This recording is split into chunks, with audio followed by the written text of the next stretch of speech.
Hello, আসসালামু আলাইকুম। দেখুন সবাই কেমন আছেন? আশা করি ভালো আছেন। এই যে আমি আজকে আপনাদের সামনে একটা রান্না নিয়ে আসলাম।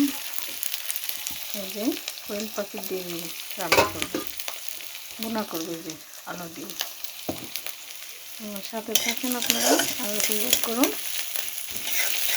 রসুন দিয়ে রান্না করবো। রসুনটা একটু বেশি দিচ্ছি আমি।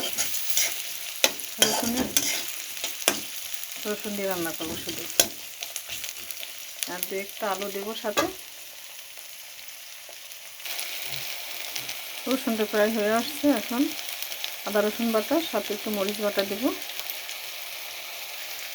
হলুদ দিলাম পরিমাণ মতো,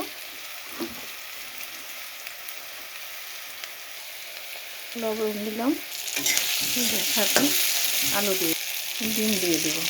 কষানো হয়ে গেছে, এখন একটু পরিমাণ মতো পানি দিয়ে দেব। আলু দিয়ে কোয়েল পাখির ডিম রান্না আমার হয়ে গেল। এখন নামাই ফেলবো ধনিয়া পাতা দিয়ে। হয়ে গেল। আশা করি বাসায় সবাই রান্না করে খাবেন, আর বেশি বেশি লাইক, কমেন্ট, সাবস্ক্রাইব, শেয়ার করবেন। আসসালামু আলাইকুম।